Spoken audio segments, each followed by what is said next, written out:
Hello दोस्तों, स्वागत है आपके अपने YouTube channel SK study point पर। दोस्तों, इस वीडियो में हम नागरिकता, मौलिक अधिकार, कर्तव्य एवं राज्य के नीति निर्देशक तत्व पर 10 ऐसे क्वेश्चंस करेंगे जो कि SSC MTS, SSC GD, railway exams and other competitive exams के लिए बहुत ही इंपॉर्टेंट क्वेश्चंस है। सो दोस्तों, स्टार्ट करते हैं। दोस्तों, फर्स्ट क्वेश्चन है, निम्नलिखित में से कौन सा मौलिक अधिकार नहीं है? तो दोस्तों, इस क्वेश्चन का आंसर हो जाएगा संपत्ति का अधिकार। दोस्तों, संपत्ति का अधिकार मौलिक अधिकार के अंतर्गत ही आते थे, लेकिन अब 44th अमेंडमेंट एक्ट के द्वारा इसे 1978 में संपत्ति के अधिकार को दोस्तों हटा दिया गया है। दोस्तों, संपत्ति के अधिकार को अब संविधान के अनुच्छेद नंबर 300 के अंतर्गत इसे 300 भाग क में कानूनी अधिकार के रूप में रखा गया है। दोस्तों, चलिए दोस्तों नेक्स्ट क्वेश्चन पढ़ते हैं। दोस्तों, क्वेश्चन है, भारतीय संविधान में कितने मौलिक कर्तव्य हैं? तो दोस्तों, इसका आंसर हो जाएगा 11। 11वां मौलिक कर्तव्य दोस्तों 86th अमेंडमेंट एक्ट के द्वारा जोड़ा गया दोस्तों, जिसमें माता पिता या संरक्षक के द्वारा 6 से 14 वर्ष के बच्चों के लिए प्राथमिक शिक्षा प्रदान करना आवश्यक कर दिया गया। दोस्तों, थर्ड क्वेश्चन है, निम्नलिखित में से किन तरीकों द्वारा भारत की नागरिकता गंवाई जा सकती है? तो दोस्तों, इसके 3 तरीके हैं। दोस्तों, पहला तरीका ये है कि भारत का कोई भी नागरिक अपने नागरिकता को त्याग सकता है।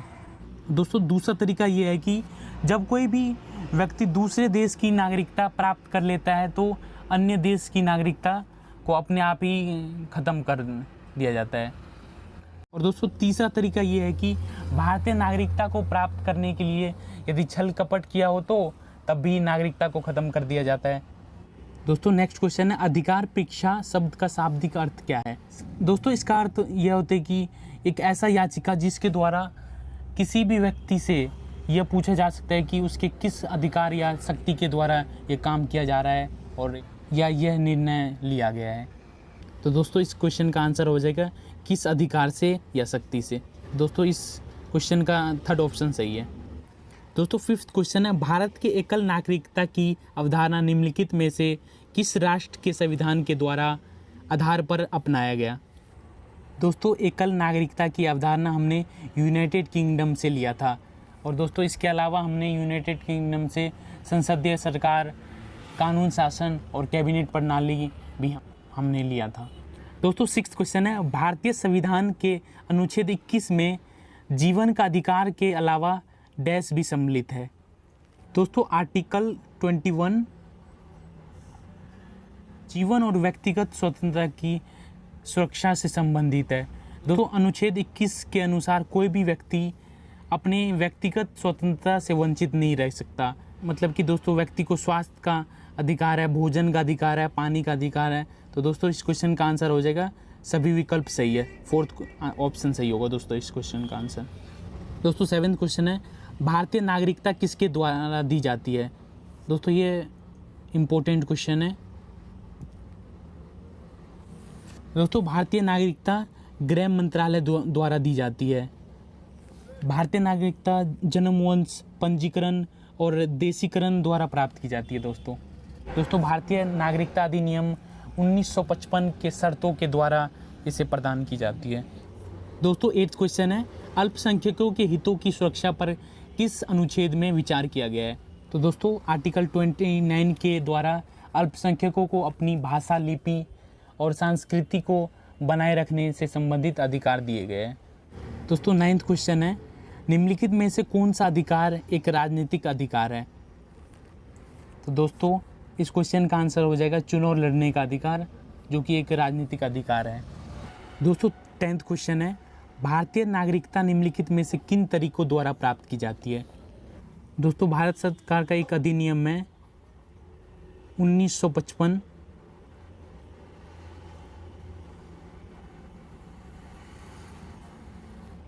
इसके द्वारा 5 तरीकों से नागरिकता प्राप्त की जाती है। दोस्तों, पहला तरीका ये है कि जन्म के द्वारा। दोस्तों यदि किसी व्यक्ति का जन्म 26 जनवरी 1950 के बाद लेकिन 10 दिसंबर 1992 से पहले भारत के बाहर जन्म हुआ हो और उनके पिता भारत का नागरिक हो तो वह भी भारत का नागरिक होगा। और दोस्तों दूसरा तरीका है वंश परंपरा।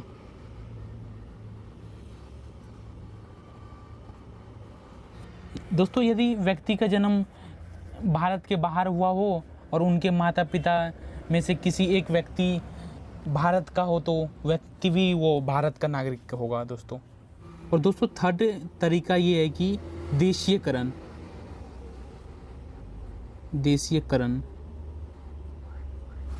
दोस्तों जो भारतीय विदेशों में जाकर बस गए हैं और भारतीय दस्तावेजों में अपना आवेदन करके प्राप्त कर सकते हैं। दोस्तों फोर्थ तरीका ये है कि पंजीकरण के द्वारा।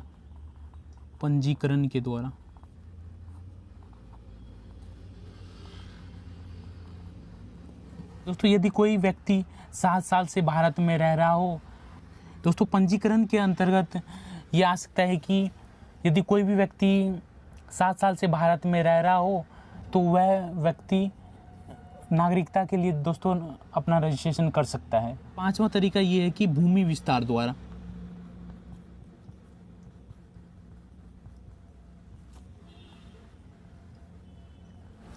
दोस्तों यदि भारत में कोई भी क्षेत्र को शामिल किया जाए तो दोस्तों उस क्षेत्र के नागरिक को भी भारत का नागरिकता प्राप्त हो जाता है। दोस्तों आशा करता हूँ ये वीडियो आपको अच्छी लगी होगी, और अच्छी लगी हो तो इस वीडियो को लाइक कीजिए और दोस्तों के साथ शेयर कीजिए। और दोस्तों साथ ही साथ हमारे चैनल को सब्सक्राइब कर लीजिए ताकि ऐसी वीडियो आपके पास पहुँचता रहे। Thanks for watching this video.